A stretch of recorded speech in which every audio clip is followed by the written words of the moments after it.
നമസ്കാരം. മലയാള സിനിമാ താരങ്ങളുടെ സംഘടനയുടെ പേര് അമ്മ എന്നാണ്. അമ്മ എന്നത് അതിവിശുദ്ധമായൊരു പദവിയാണ്. ഏതു മനുഷ്യനും, അവൻ മഹാനാവട്ടെ ക്രിമിനലാവട്ടെ, അമ്മയുണ്ടാവും. അമ്മയില്ലാത്ത മനുഷ്യനില്ല. ഓരോ മനുഷ്യൻ്റെയും ആദ്യത്തെയും അവസാനത്തെയും അത്താണിയും അമ്മ തന്നെയാണ്. അത്രയും മനോഹരമായൊരു പദം ഈ സംഘടനയ്ക്ക് ചേരില്ല എന്ന് ഖേദപൂർവ്വം പറയട്ടെ. അമ്മയെന്നോ അച്ഛനെന്നോ സഹോദരനെന്നോ സഹോദരിയെന്നോ ഒന്നും ഉച്ചരിക്കാൻ ഇവർക്ക് യാതൊരു യോഗ്യതയുമില്ല. ഒരു നിവൃത്തിയുമില്ലെങ്കിൽ ഇവരെ നമുക്ക് അമ്മായിയമ്മ എന്ന് വിളിക്കാം. കാരണം അമ്മായിമ്മമാരിൽ പലരും പോരുള്ളവരാണല്ലോ എല്ലാവരും അല്ലെങ്കിലും. എന്ന് മാത്രമല്ല, നല്ല അമ്മായിമ്മമാരെ മരുമക്കൾ അമ്മായിയമ്മ എന്നല്ല വിളിക്കുന്നത്, അമ്മയെന്ന് തന്നെയാണ് വിളിക്കുന്നത്. അതുകൊണ്ട് തന്നെ വേണമെങ്കിൽ അമ്മായിയമ്മ എന്ന പദവി നമുക്കിവർക്ക് കൊടുക്കാം. അതിനപ്പുറത്തേക്ക് ഒരു വെളിപ്പേരിനും ഈ സംഘടനയ്ക്ക് അർഹതയില്ല. ഇത്രമേൽ ചീഞ്ഞു നാറിയ ഒരു സംഘടന കേരളത്തിൽ വേറെ ഉണ്ടാവില്ല. നമ്മൾ ഏറ്റവും അധികം ആരാധിക്കുന്ന മോഹൻലാലും മമ്മൂട്ടിയും ഫഹദ് ഫാസിലും അടക്കമുള്ള നടന്മാർ ഈ പ്രസ്ഥാനത്തിൻ്റെ ഭാഗമാണല്ലോ എന്ന് ഓർക്കുമ്പോൾ നമുക്ക് അവരോട് പോലും ലജ്ജ തോന്നുന്നു. ഇത്രയേറെ നാണം കെട്ട ഒരു സംഘടന കേരള ചരിത്രത്തിൽ ഇന്നേ വരെ ഉണ്ടായിട്ടില്ല. നോക്കൂ, ഇവർ തമ്മിലുള്ള പോര് ഏതറ്റം വരെ വളർന്നിരിക്കുന്നത്. ഒരാൾ വേറൊരാൾക്കെതിരെ കേസ് കൊടുക്കുന്നു, അയാൾ മറ്റൊരാൾക്കെതിരെ കേസ് കൊടുക്കുന്നു, ഒരാൾ വേറൊരാൾക്കെതിരെ നുണ പറയുന്നു, വേറൊരാൾ അതിന് മറുപടി പറയുന്നു.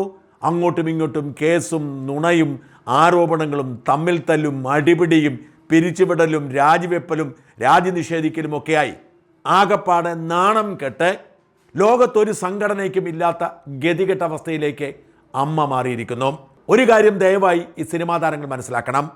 ഈ നാട്ടിലെ സകല മനുഷ്യരും നിങ്ങളെ വെറുക്കുന്നു.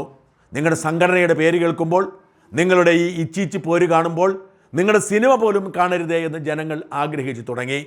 അത്രയ്ക്കും അന്തസ്സില്ലാത്ത, മര്യാദയില്ലാത്ത, നിലവാരമില്ലാത്ത ഒരു കൂട്ടമായി നിങ്ങൾ മാറിയിരിക്കുന്നു. നോക്കൂ, ആരെയാണ് നമ്മൾ വിശ്വസിക്കേണ്ടത്? ഒരു നടി വിളിച്ചു പറയുന്നു തനിക്കെതിരെ ഒരു നടനും കുറേ അധികം ആളുകളും ജിഹാദി എന്ന ആരോപണം ഉന്നയിച്ചുവെന്ന്. ആ നടി അങ്ങനെ കേട്ടിട്ടില്ല.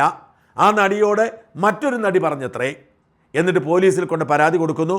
പോലീസ് അന്വേഷിച്ചിട്ട് പറയുന്നു കേട്ടുകേൾവിയുടെ പേരിൽ കേസെടുക്കാൻ പറ്റില്ലെന്ന്. ഉടനെ ആ നടി കോടതിയിലേക്ക് വെച്ചു പിടിക്കുകയാണ്. അവിടെ ചെന്നിട്ട് പറയുന്നു, ഇതാ ഇയാളെന്നെ മതതീവ്രവാദി എന്ന് വിളിച്ചു. എവിടെയാണ് തെളിവ്? ഒരു തെളിവുമില്ല.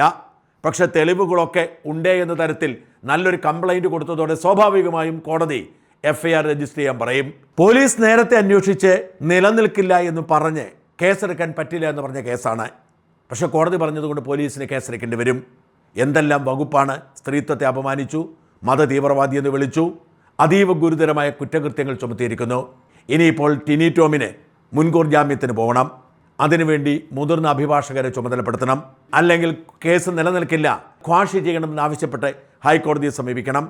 അതിന് കാശ് കൊടുക്കണം. മുൻകൂർ ജാമ്യത്തിന് പോയി മുൻകൂർ ജാമ്യം ലഭിച്ചാൽ പോലീസ് സ്റ്റേഷനിൽ പോയി ഒപ്പുവയ്ക്കണം. ജാമ്യ വ്യവസ്ഥ പാലിക്കണം.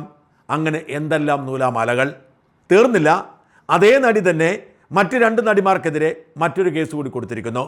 ലക്ഷ്മി പ്രിയയ്ക്കും ശ്വേതാ മേനോനുമെതിരെ. ലക്ഷ്മി പ്രിയ ഒരു അഭിമുഖത്തിൽ ആ നടിയെ മോശക്കാരിയായി ചിത്രീകരിച്ചത്രേ. അതിൽ എങ്ങനെ ശ്വേതാ മേനോൻ പ്രതിയാകും എന്നതാണ് ചോദ്യം. അതിനും കോടതിയിൽ പോയിരിക്കുന്നു.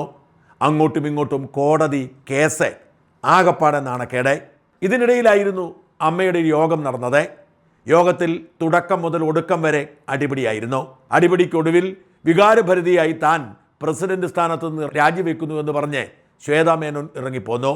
തൊട്ടു പിന്നാലെ ഭരണസമിതിയെ മുഴുവൻ പിരിച്ചുവിട്ട് അഡ്ഹോക് കമ്മിറ്റിക്ക് രൂപം കൊടുത്തു. അഡ്ഹോക് കമ്മിറ്റിയിലേക്ക് MLA കൂടിയായ രമേശ് പിഷാരടിയും KB ഗണേഷ് കുമാറും ഒക്കെ എത്തുന്നു. പക്ഷേ അഡ്ഹോക് കമ്മിറ്റി പ്രവർത്തിക്കാൻ തുടങ്ങുമ്പോഴാണ് ഒരു വലിയ സാങ്കേതിക പ്രശ്നം.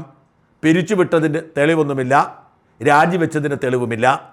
പ്രസിഡന്റ് രാജിവെച്ചതുകൊണ്ടാണ് മുഴുവൻ ഭരണസമിതിയും പിരിച്ചുവിട്ടത്. പക്ഷേ പ്രസിഡന്റ് പറയുന്നു താൻ രാജിവെച്ചിട്ടില്ലെന്ന്. ഇന്നലെ പ്രസിഡന്റ് ശ്വേതാ മേനോൻ വ്യക്തമായി തന്നെ പറഞ്ഞു താൻ രാജിവെച്ചിട്ടില്ല, രാജിവെക്കാൻ തനിക്ക് ഉദ്ദേശവുമില്ല. തനിക്കെതിരെ നിരവധി ആരോപണങ്ങൾ ഉയരുന്നത് കൊണ്ട് തന്നെ ഈ ആരോപണങ്ങളെല്ലാം തെളിയിച്ച് അഗ്നിശുദ്ധി വരുത്തിയതിനു ശേഷം മാത്രമേ രാജിക്കുള്ളൂ. അല്ലെങ്കിൽ തന്നെ അഡ്ഹോക് കമ്മിറ്റി ഏതു ഭരണഘടനാ പ്രകാരമാണ് എടുത്തിരിക്കുന്നത്?